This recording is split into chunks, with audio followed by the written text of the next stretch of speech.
Good afternoon, and welcome to today's Jewish Policy Center webinar. I am Shoshana Bryan, Senior Director of the JPC and your host.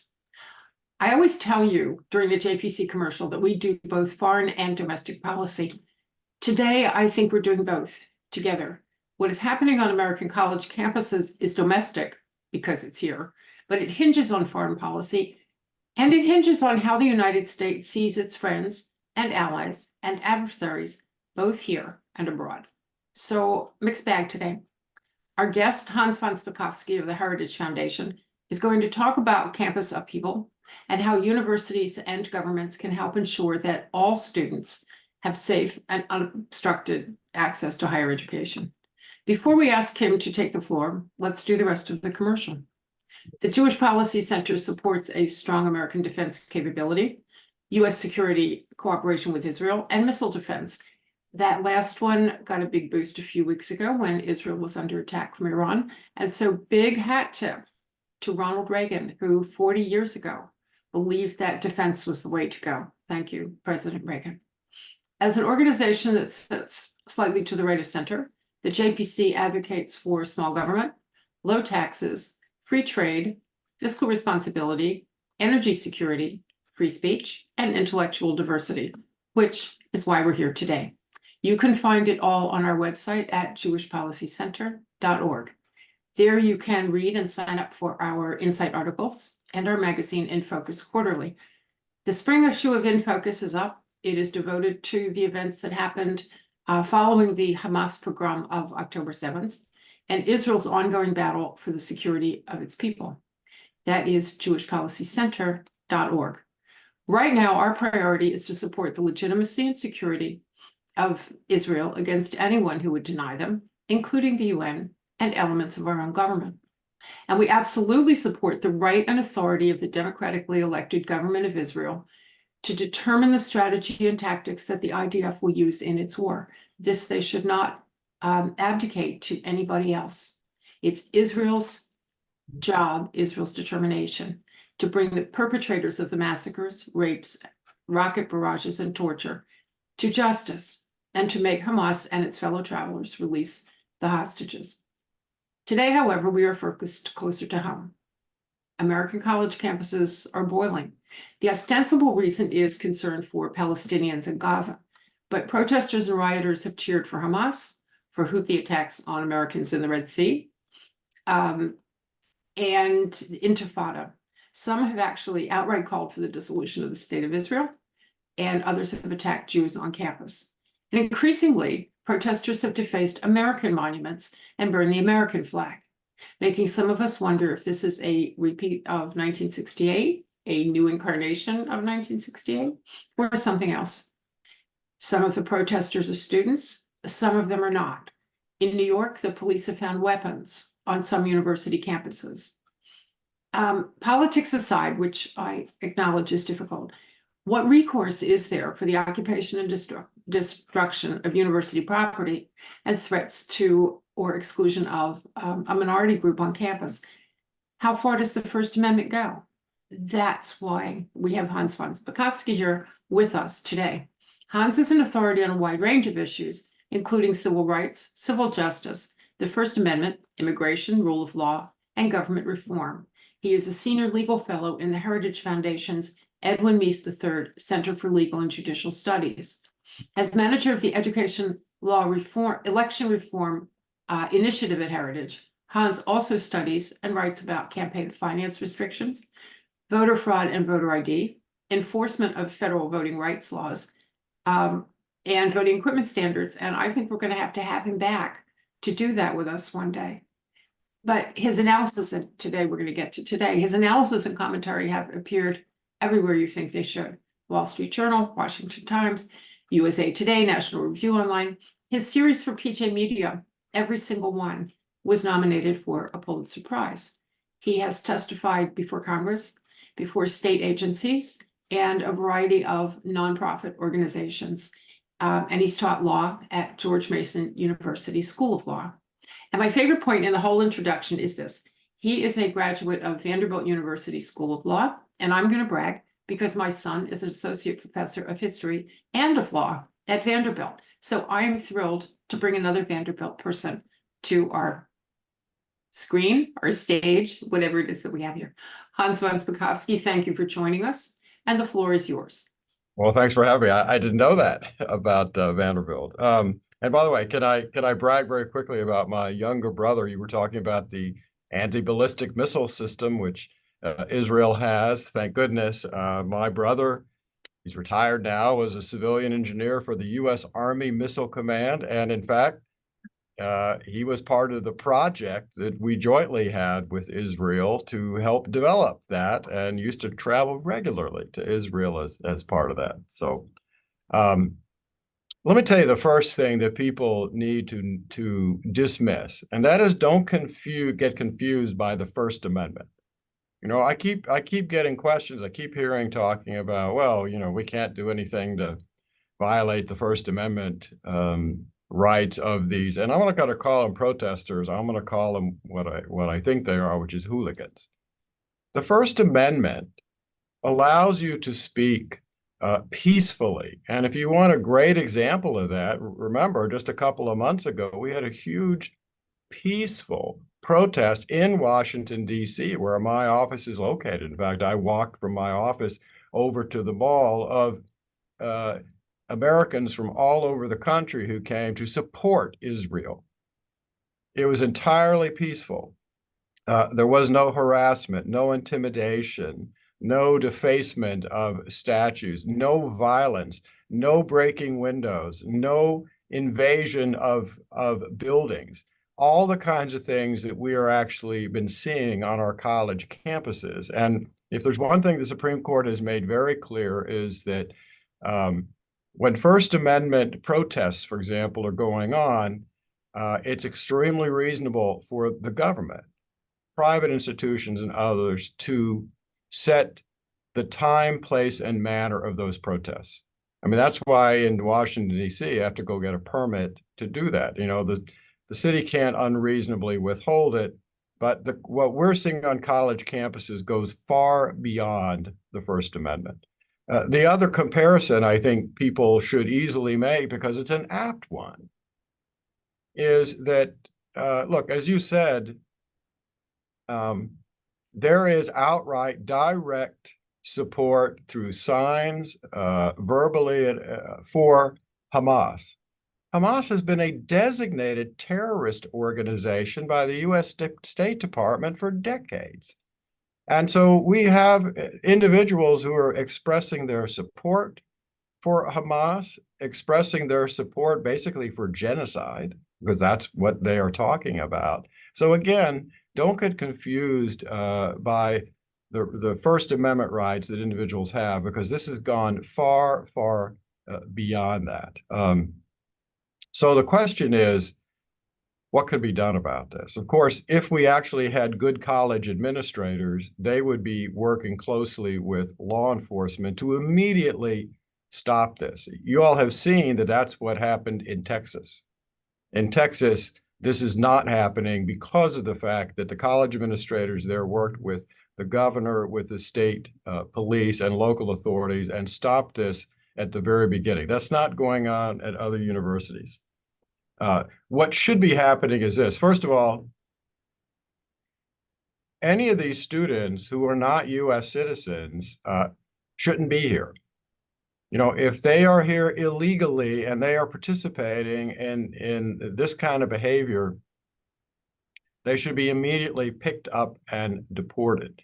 If they are students who are here legally, they are on a visa, they also should be immediately removed, the visa canceled and removed. Now, you may say, well, can the U.S. government do that? The answer is an easy yes.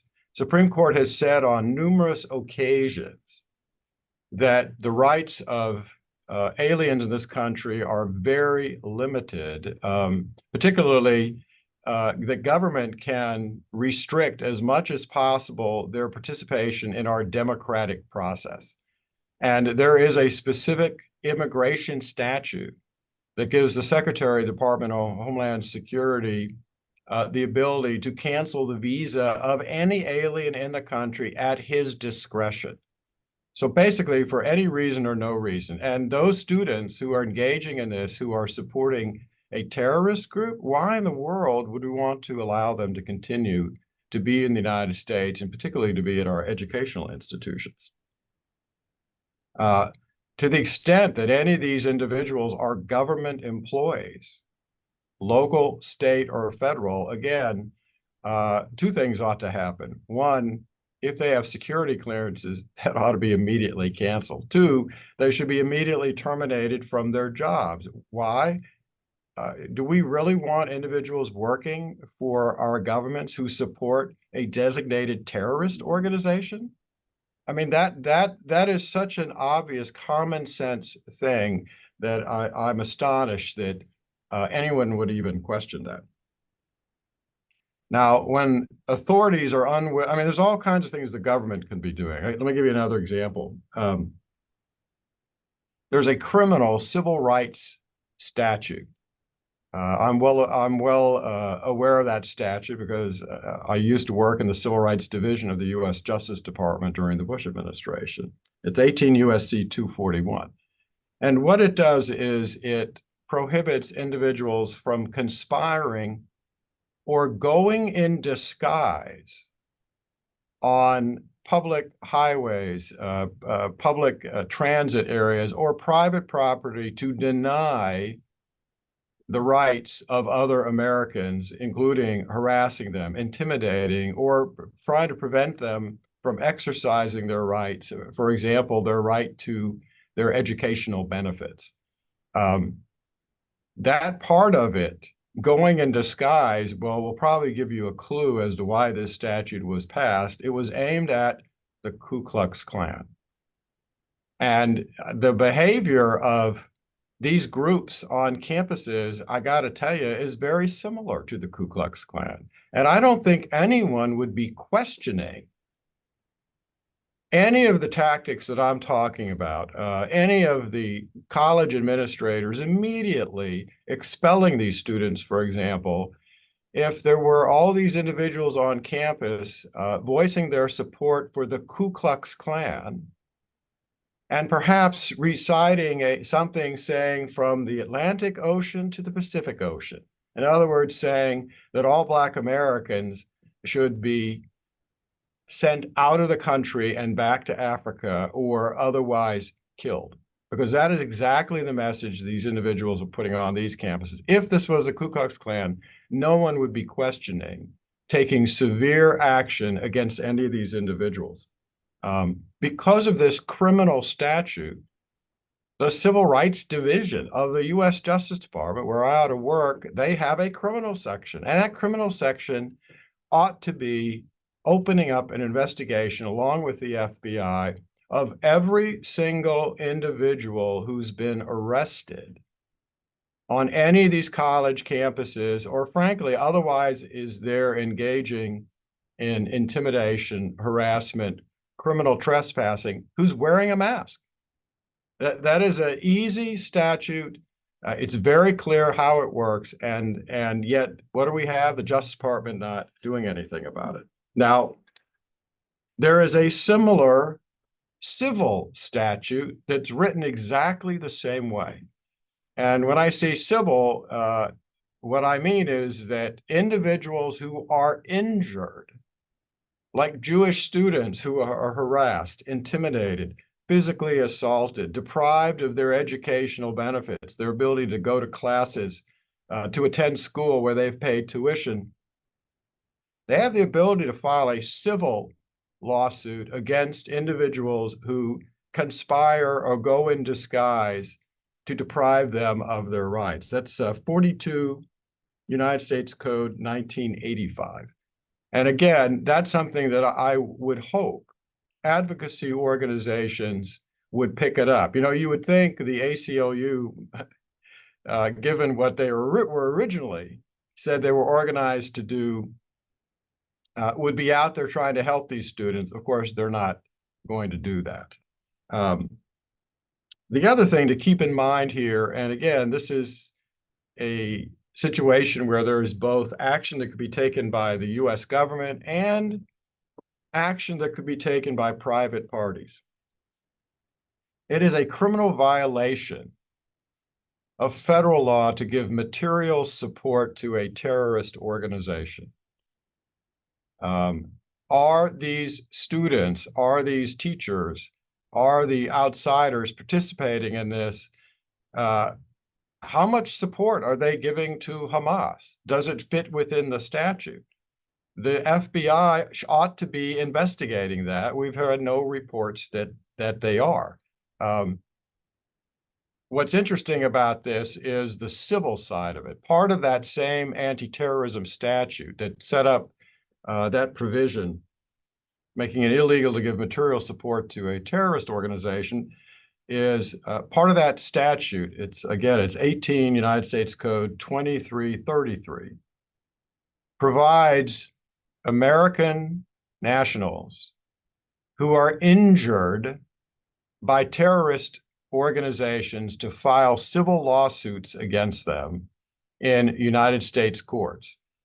Such a lawsuit has just been filed. Been filed in the Eastern District of Virginia, and it's been filed against two organizations, the American Muslims for Palestine and National Students for Justice in Palestine. It's a 49-page complaint, and it's worth reading. I'm sure if you Google it, you can find it. Let me tell you why it's worth reading.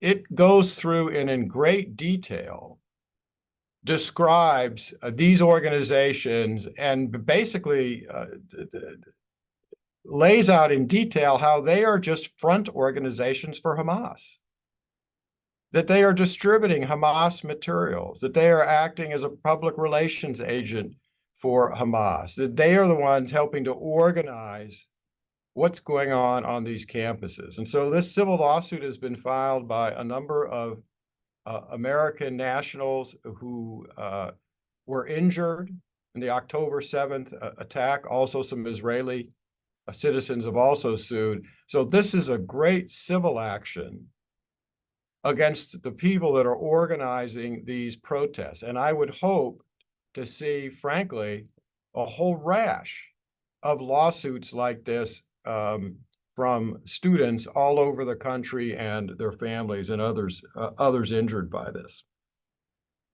Now, the other thing that people should keep in mind is that when you're accepted as a student at a college or university, you're entering into a contract with that university. You know, you're paying them tuition, and in a lot of cases, particularly the Ivy League schools, places like Columbia, you're paying a lot of money in tuition.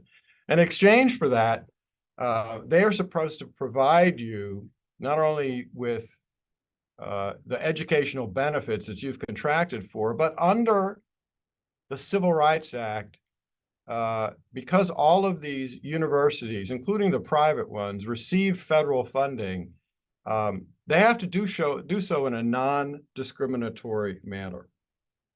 That's Title VI. And to the extent that a university is sponsoring or enabling the kind of discrimination that we've been seeing going on against Jewish students. I mean, look, my undergrad school is MIT.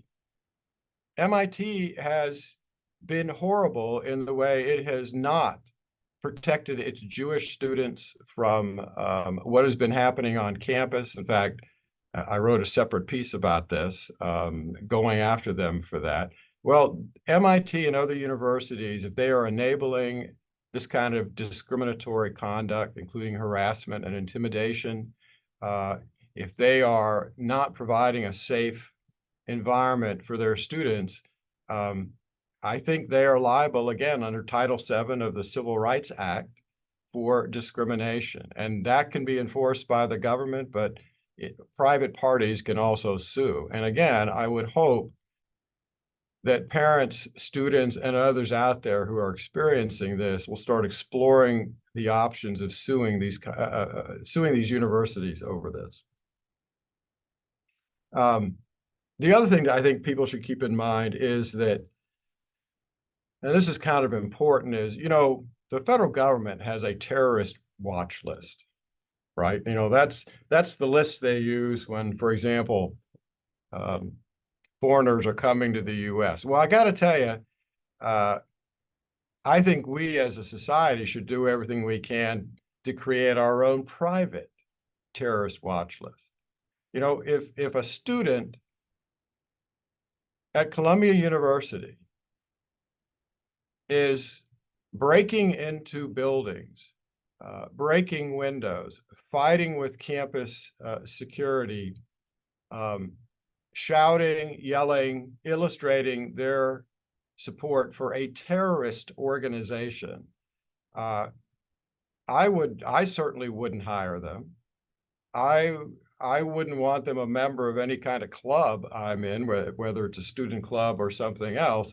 And as much as possible needs to be done to publicize the names of these individuals, who they are, so that people in private industry and elsewhere can make their own decisions about this. If you want a great example of this, you know that when the October 7th attack happened, not too long after that, a number of student groups signed a letter in support of Hamas and against Israel. That included 4 student organizations at Harvard Law School. A friend of mine, a good friend, J. Christian Adams, wrote an article. He simply went to the letter and pulled out the names of the organizations at Harvard Law School who had signed on to this atrocious letter. And then he looked up their websites, which are on the Harvard Law School, and published the names of the presidents of those organizations. Now, what happened next was frankly terrific. A number of those individuals were third-year law students. They had jobs already lined up with particular law firms, and those law firms all withdrew the job offers. That's the kind of thing that needs to happen. Anyone who says, well, they're just students, they're young, they don't know what they're doing, sorry.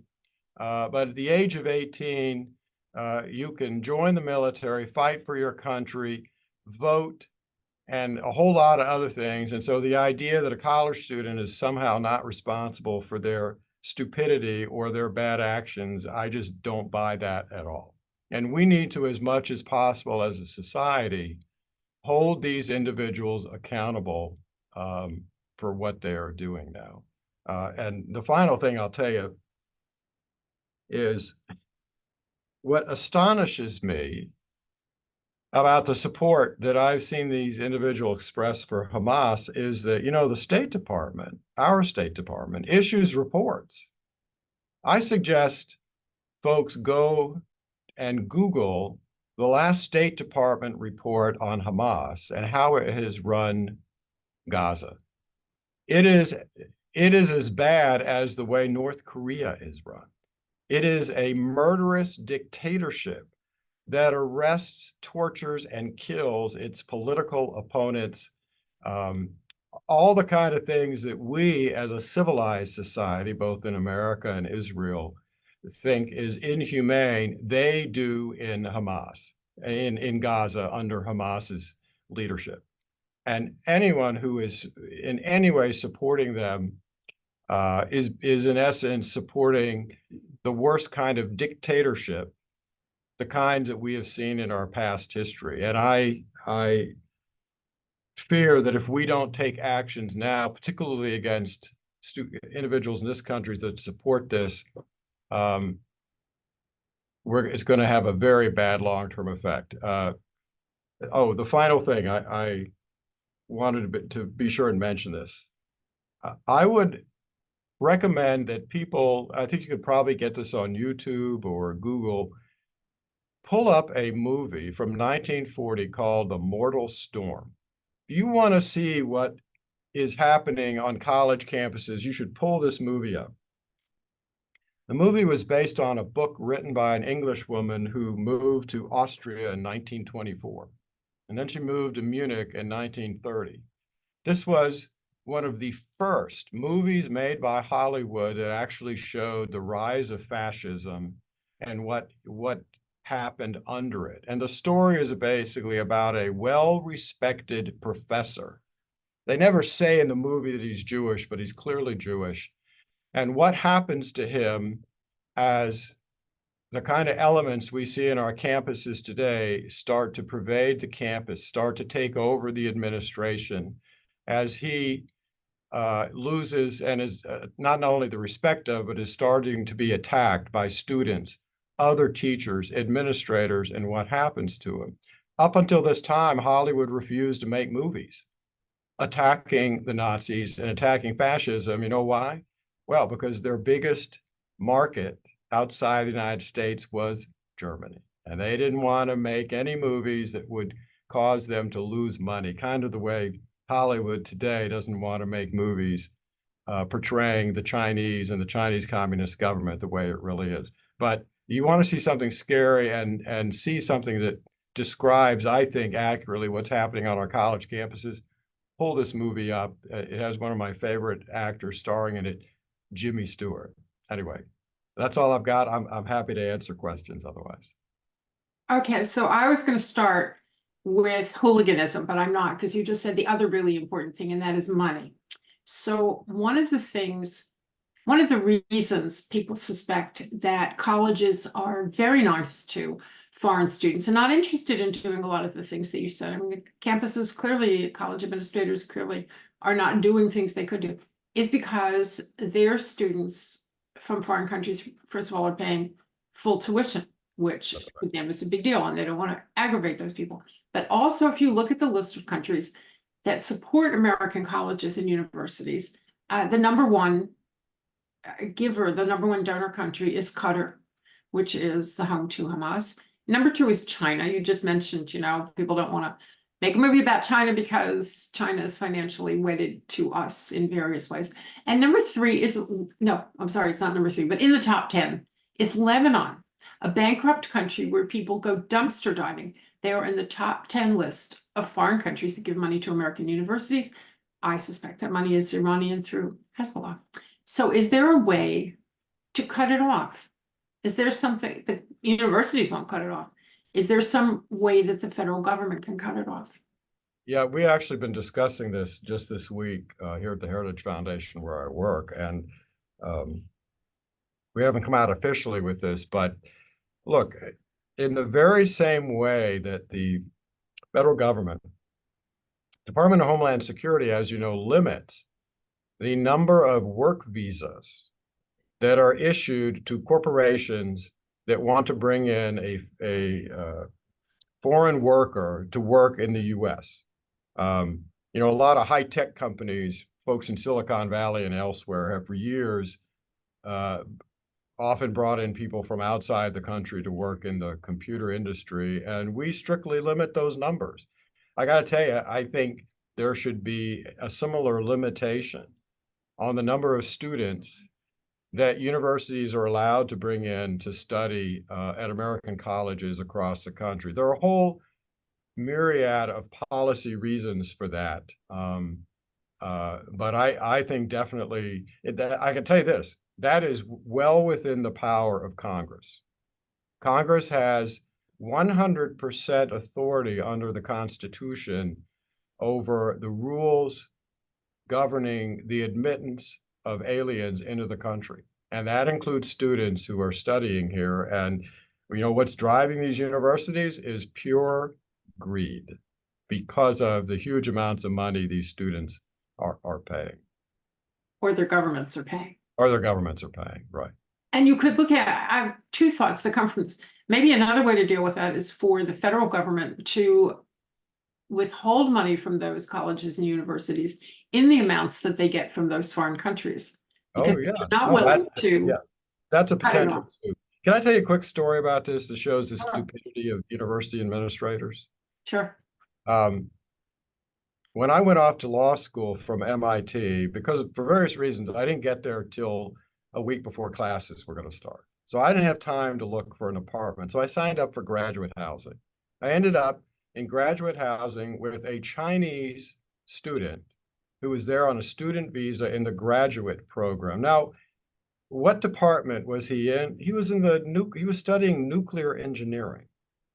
Now, the only reason that the Chinese government doesn't allow any students to come here unless they are true true red communists, because they don't want anyone else getting out of the country. The only reason he was in the nuclear engineering department was to study how to build nuclear bombs and take that technology back to the United States. It was absolutely idiotic for Vanderbilt or any other university to be allowing any Chinese students approved by the Chinese government and their secret police to be studying nuclear engineering in the country. But that's the kind of thing that is happening at universities all over the country. Iranians did that in the 1970s before they were cut off. There were a lot of Iranian engineers and nuclear scientists. And I will say one of the finer things that President Jimmy Carter did was in 1980 restrict those visas. But the university has to be willing to do it, or Congress has to step up. And I suspect that cutting off their federal money might help them decide what they want to do. I agree. But for the students themselves, there was a lot of money that went into these student encampments and things for the protesters. Is it a crime for, and the money came from what are called NGOs, and some of them may be legit and some of them may be a little weird. But is it a crime for an NGO to support the sort of encampment that is blatantly anti-American and pro-Hamas, pro a terror organization? Is there any restriction on that? Well, that's where the federal statute comes in on prohibiting material support for terrorist organization. What you'd have to do is open up an investigation, and that would be the FBI, of the kind of support that's being given by these NGOs to these organizations, and is it explicit that it's intended to support a terrorist organization, and how material is it? So that's the kind of thing that right now the FBI ought to be looking at and ought to be investigating. And isn't, as far as we know. As far as we know, they're not. Okay, so goes to the next question that someone sent in. It is clear that some of the individuals in these places are supporting Hamas. They say so. They wave the flag. They tell you exactly who they are and what they want. Are they liable for charges of material support to terrorism? Individuals are too, but again, it depends on how far does that support go. I mean, for example, if they're receiving support materials, money that's flowing to them from ultimately Hamas, maybe it's coming through other front organizations, but they're then using that money, that material, yeah, they might be liable under the statute. Certainly, they shouldn't be students. They should be expelled from the university just for supporting a terrorist organization. Like I said, again, just going back to, I have no doubt that any student expressing verbal support for the Ku Klux Klan would be immediately expelled from Columbia University and all these other colleges, and justifiably so. So you call the students out. There's a difference here between students and agitators, professional instigators and students. So you called the students hooligans, which I thought was very nice of you. I think there are other words, but we'll stick with hooligans for right now. In your view, do they know what they're doing? The students, the agitators, something else. But when you see these people calling for Palestine from the river to the sea and calling for intifada and calling for more October 7th, are they being drawn in to something because it's a community activity and they want to be on the ends, or do you think they understand what they're doing?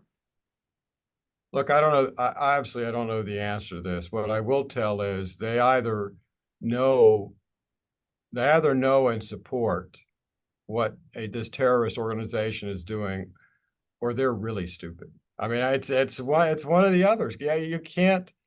Like I said, all you got to do is Google the State Department report on Hamas, and immediately you'll see the kind of horrible dictatorship they've been running in Gaza ever since they took control and have retained control. And so you've got to be really stupid if you don't know that and you're out there supporting them.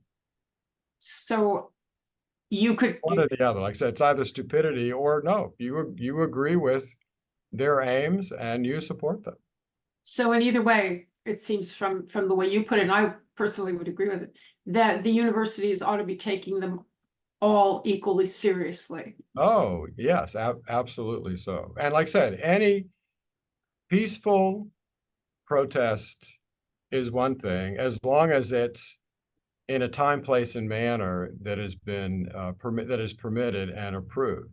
But criminal trespassing by outsiders, invading classrooms, harassing a Jewish teacher so that they can't leave their classroom or their office, all those things are actions that if a student takes part in that, they shouldn't just be suspended, they should be expelled. You cannot have individuals like that on a college campus.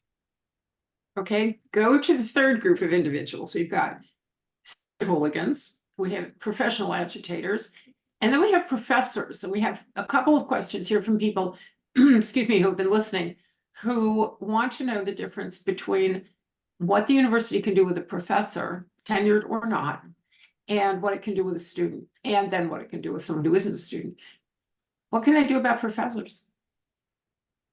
Well, it's one thing for a professor to simply express an opinion, although I have to tell you, if a professor to me expressed an opinion supporting a terrorist organization and genocide, supporting the Ku Klux Klan and the hanging of Black Americans, I would fire them immediately, and I wouldn't think twice about it. To me, the First Amendment prevents the government, for example, from censoring you. It does not prevent private institutions from not having someone who believes in and is going to teach that to students from being in the classroom. By the way,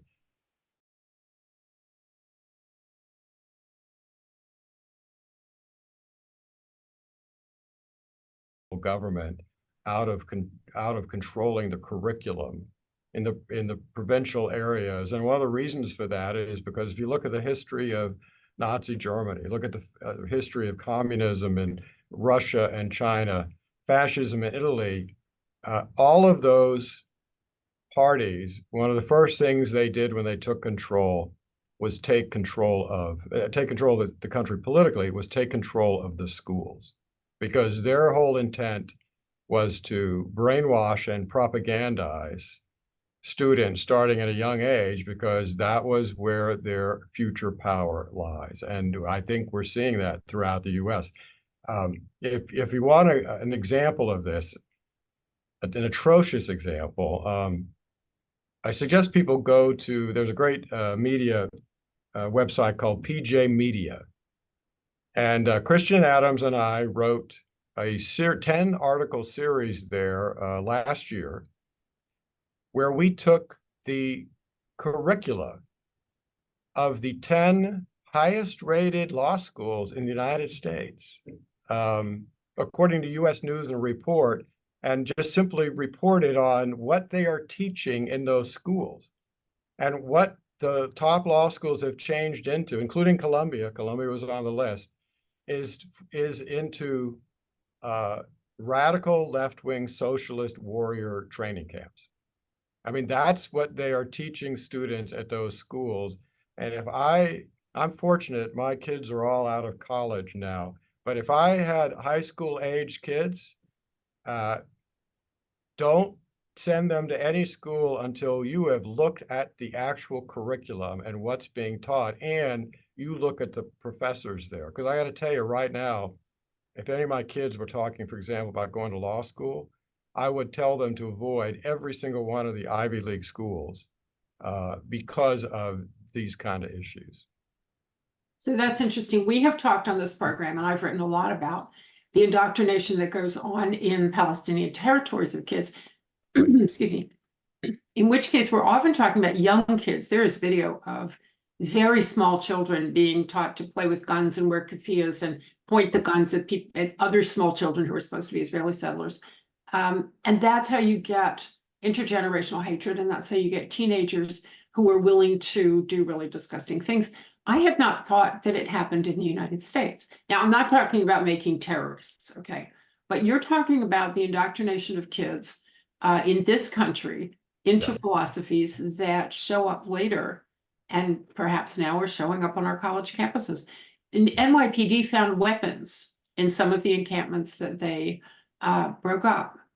Is this what's happening to our kids? They're being taught these are things to I'm do? not surprised. I'm not surprised by that at all. And if law enforcement doesn't act, then particularly the outside agitators, the folks who are described in that civil lawsuit I told you about that was been filed in the Eastern District of Virginia against the National Students for Justice in Palestine, American Muslims for Palestine.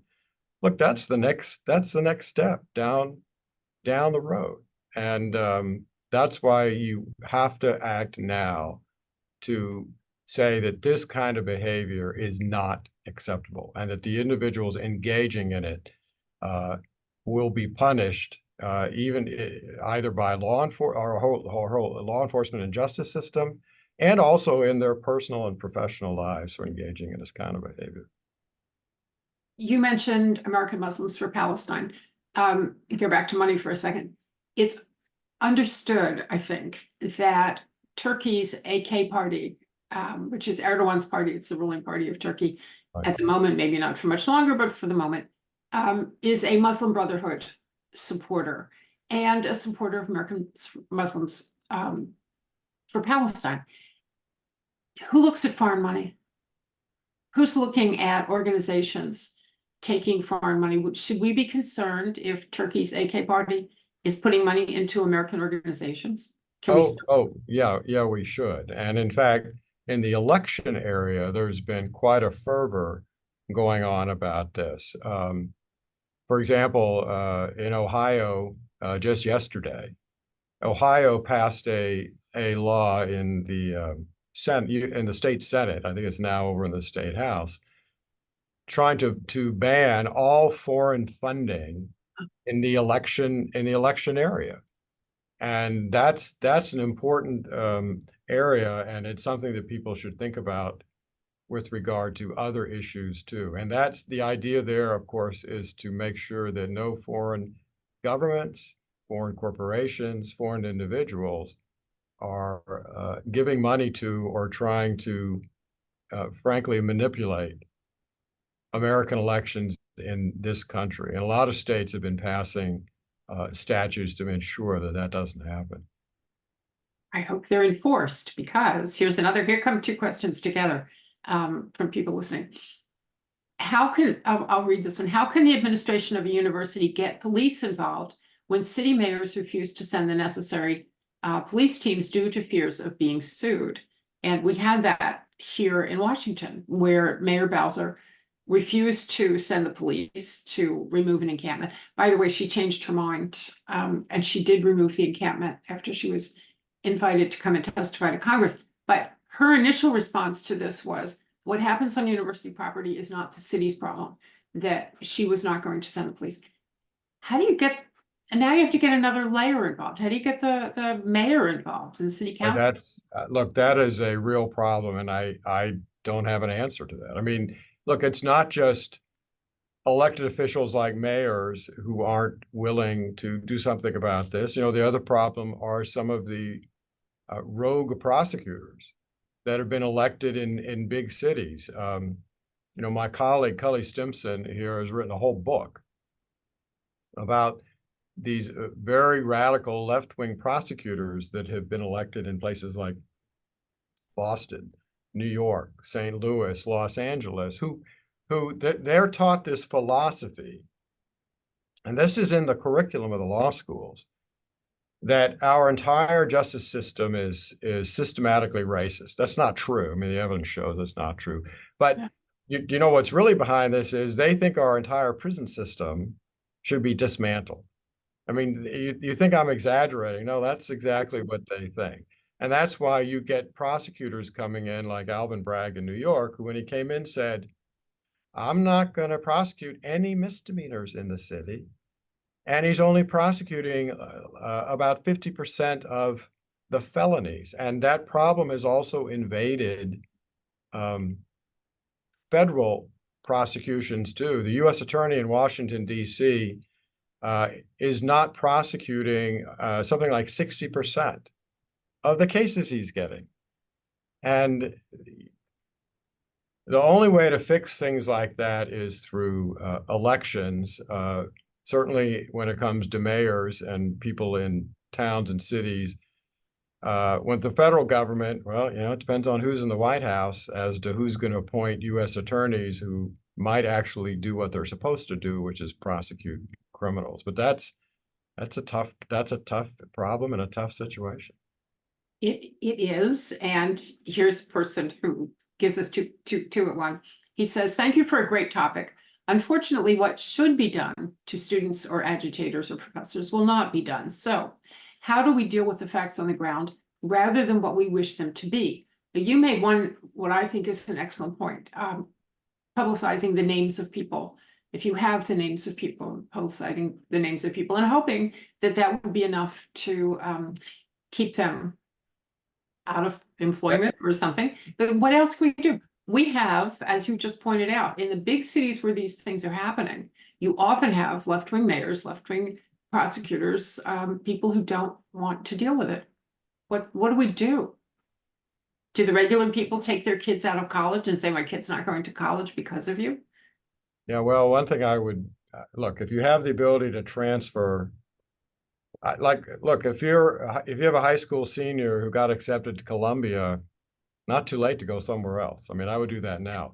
For folks who are there, I think it's everything from talking to the Alumni Association and trying to get them upset about this. As you know, some of the policies at some of these schools have been changing as big-time alumni have said, I'm not giving you any more money.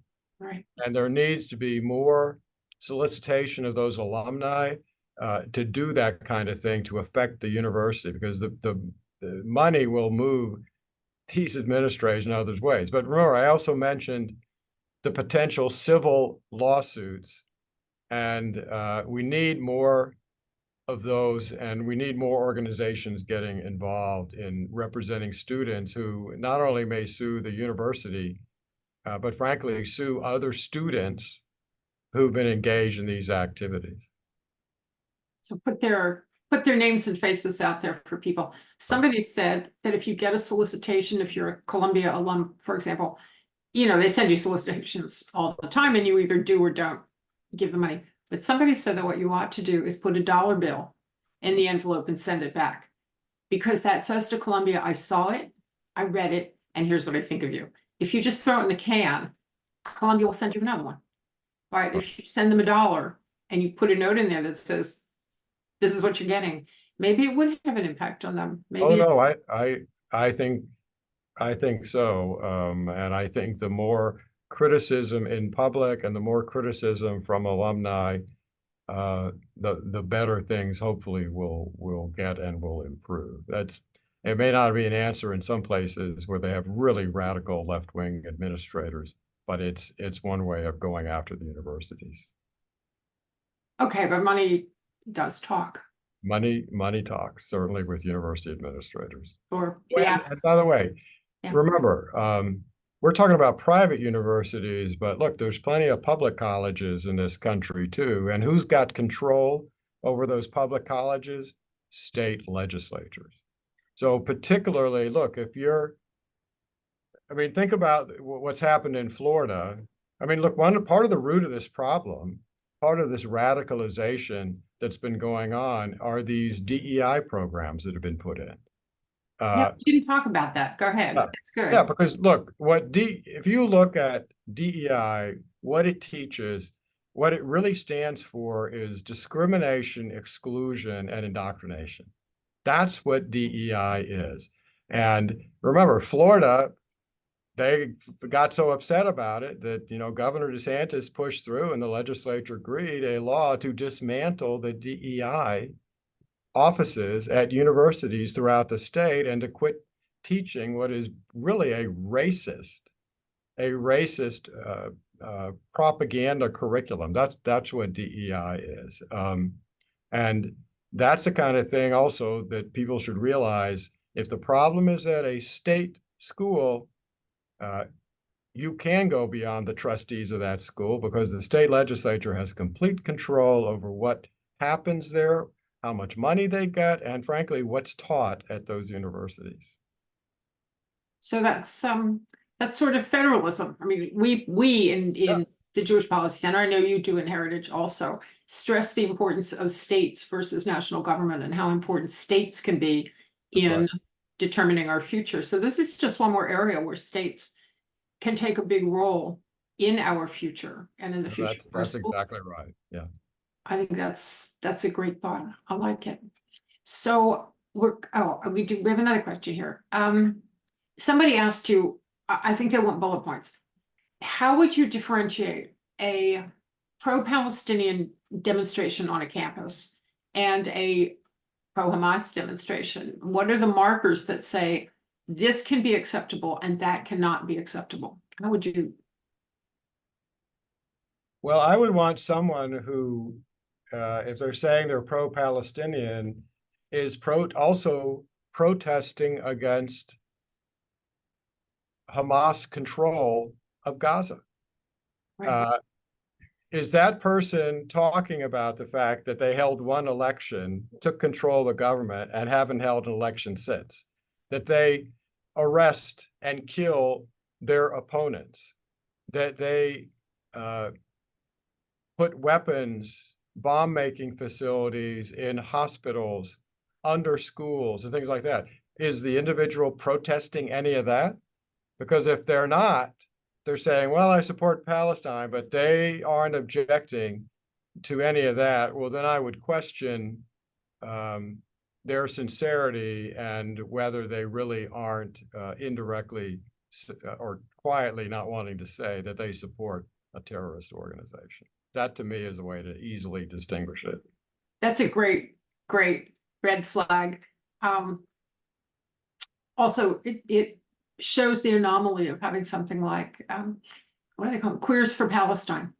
If you know what Hamas does to people who are gay and lesbian. Yes. I mean, they throw them off of buildings, you know? Right. I mean, it's How can you unbelievable. be a queer for Palestine?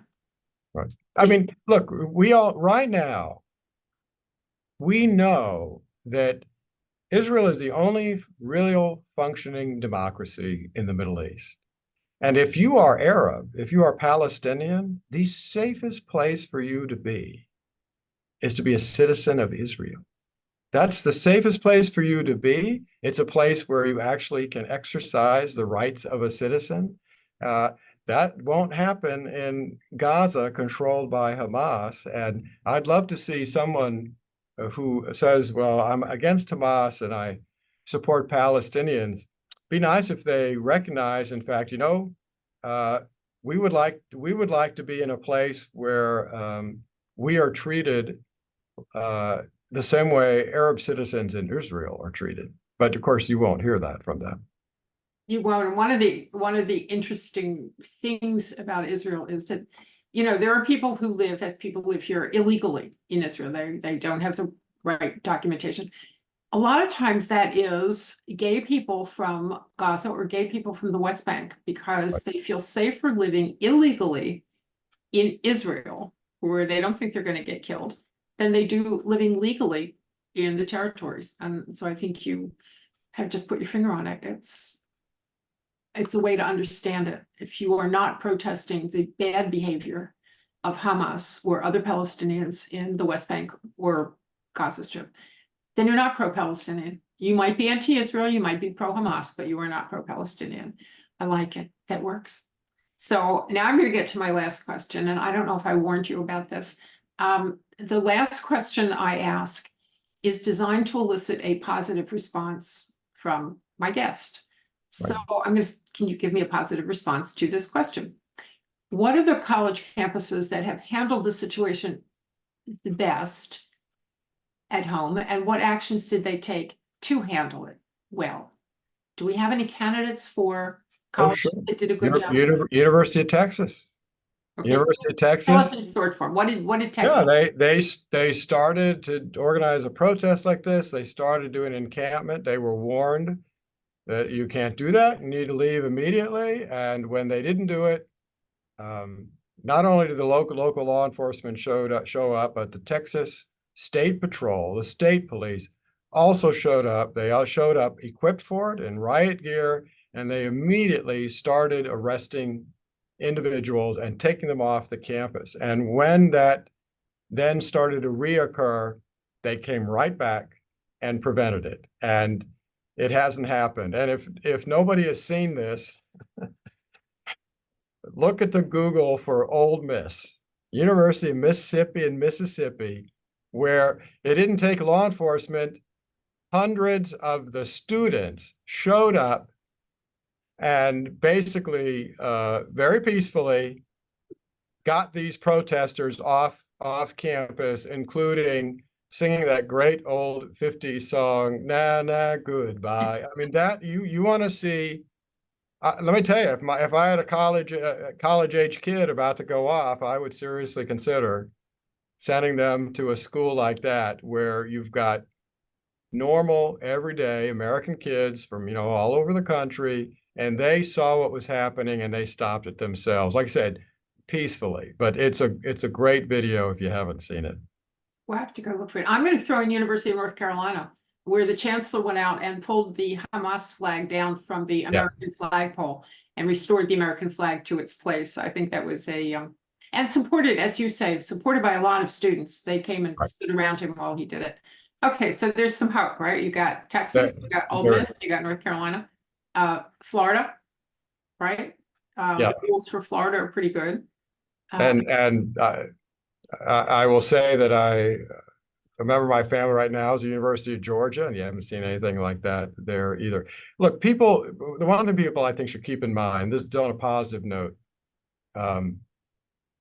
the majority of the American people today think what's happening on these campuses is terrible. The majority of American people support Israel and its fight against terrorists who want to destroy the country. So it's like so many things. These agitators get all this attention through the media, through the news, but it does not reflect the opinion of the vast majority of Americans, and frankly, the vast majority of college students, as shown by what happened, for example, at the University of Mississippi. Well, that is a great positive note. Also, it suggests that the South is better than the North. I know you're a Southerner. I think so. It may have been different during the Civil Rights Movement, but that's not the South today. And I think a lot of people I was born and raised in the South, and I tell you, people down there these days, I think, are a lot more tolerant than parts of New England and other places that I've been. Certainly a lot more tolerant than the campus of Berkeley. That's true. That's absolutely true. So I thank you at many levels. First of all, this was great. I think we understand a lot more about the choices that administrators have, the choices that the government has, and the choices that students have as well. So for this, I thank you. I thank you for ending on a positive note about the university system. And most of all, right this minute, thank you for ending on a positive note about American citizens and their belief in the rightness of Israel and the need to defend it. That makes our afternoon. Hans von Spakovsky, thank you on behalf of the listeners. Thank you on behalf of the Jewish Policy Center. I hope you'll come back again. Happy to do that. Thank you. All right. Bye-bye.